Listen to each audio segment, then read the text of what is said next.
there's something very exciting for me that comes from that kind of exhaustion, that kind of physical exhaustion. That was a lot, not only of rehearsals, a big part of the shooting of Lost too.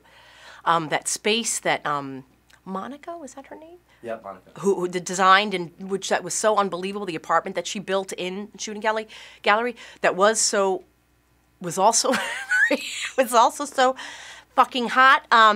That I remember while we were shooting it, just being exhausted. These guns are worth a lot of money. It's true. They're worth a lot of money to who? I don't know. To